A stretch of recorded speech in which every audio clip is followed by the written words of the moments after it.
Hello kids, you're welcome to another exciting trimester. It's going to be an awesome trimester. This trimester we'll be beginning with the topic traditional form of government. Thereafter, we're also going to democracy. No, democracy is also a form of government. So let's start with the traditional form of government. In the past, the government was run by some set of persons. Some were by priests, some by king and queen, some by some traditional leaders. Traditional means how things were done in the past, the way things were done in the past. The government was operated by some of these persons in the past before democracy came up. Now, the first one we're going to consider in the past, one of the system or form of government was theocracy. Theocracy. Now, what is theocracy? This is a form of government in which a country is led by God through religious leaders. There are few theocracy left in the world today. In the past, one of the form of government that was prevalent in countries was theocracy. They believed that these people, especially the popes, they are led by God. So it's a country whereby priests or religious leader take over their government. Now, one of the cities where this theocracy is still practiced today is called the Vatican City. It's a small city led by a pope. Here is a picture of the pope leading the Vatican City. Also in the past, another form of government is monarchy. Monarchy. There's some few states today or country still practicing monarchy. This is a form of government that is led by a king or a queen. In this system, one family has the authority to form the government. This family is called the royal family. In other words, they keep transferring the rulership or the kingship or the government from lineage to lineage. So in this system, only one family rules the government. And it's not that good. Some of the countries that practice this system today, we have the Saudi Arabia, the Kingdom of Jordan, the Swaziland. These countries still practice this system of government. Here's a picture of bin Salman. Is the current king, ruler of the Saudi Arabia. Now, also in the past, as we said earlier, traditional leaders also form the leaders. We're also in charge of the leadership of the territory or country. These traditional leaders get the authority from tradition and culture of their ethnic group. So in the past, these were the form of government: theocracy, monarchy, and traditional leaders. These traditional leaders, they work in hand, even today, they work in hand with the government of today. They make sure that the community continue to follow a tradition and culture. They help to keep peace between members of the community.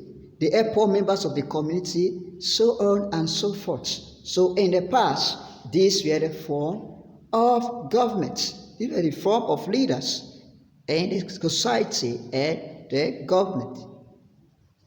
Now, let's go over to the more recent form of government that most countries now adopt, which is democracy. Democracy.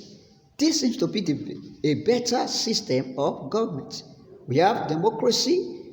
It's a form of government which the adult citizens of a country vote for their government. In democracy, the adult citizens have the right to vote for the government of their choice. They can vote if they attain the voting age. They cannot vote and exercise their franchise. Now, there are some important political rights that citizens have in a country. They have the right to choose their government, like this is an election. The picture you see is an election. You have the right to choose your government. Under democracy, you have the right to choose your government. And now, you also have the right to be in the government. And for this to happen, you must be a member of a political party. For you to have the right, for you to be in the government, you have to belong to a political party so that you can be voted for. A political party is a group of people who share ideas about what the government should do. They share ideas about what the government should do. And anyone that is coming up to be voted for is called a candidate. And if you have the highest number of votes, you become the candidate-elect. So you have the right to be in government, just as you have the right to choose your government. Also, there are some times whereby the government of the day, they are not doing the things we expect from them. In democracy, citizens have the right to talk to their government. This is also your right. We said earlier, you have the right to vote for a government, choose the government, the right to be in government. You also have the right to talk to the government. Citizens have the right to talk to the government and make their demands. This can be done through writing to the government or by organizing a peaceful protest. These persons here, they are organizing a peaceful protest to make their mind known to the government, expressing their displeasure. Now, there are different types of democracy. Now, we are talking about two major types in this lesson. We have the presidential democracy, and we also have the parliamentary democracy. Let's start with the presidential democracy. In presidential democracy, we have three arms rather. The legislative, we have the executive, and we have the judiciary. The legislative, the executive, and the judiciary.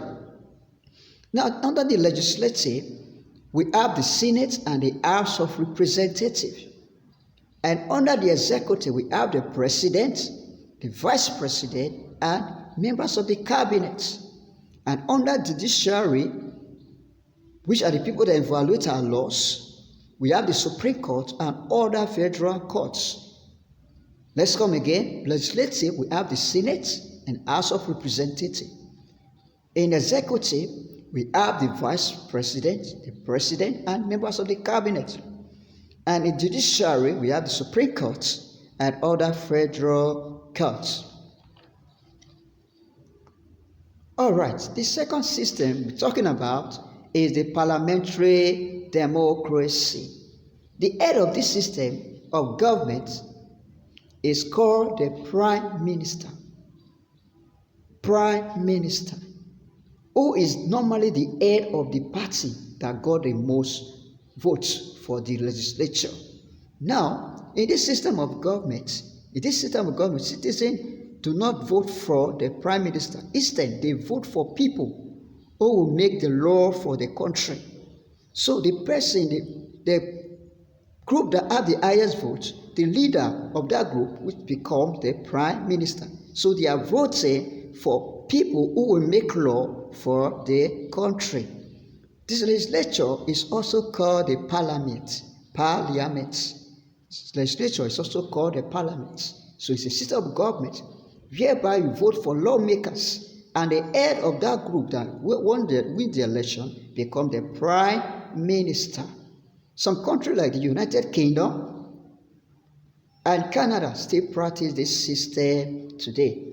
Now, these are the system that is currently more adopted in government today: democracy and parliament. Parliamentary democracy. Hello kids, we've come to the end of the class. Hope you enjoyed this class. Go through it again, do your best, attempt your quiz. See you again in our next class. Bye.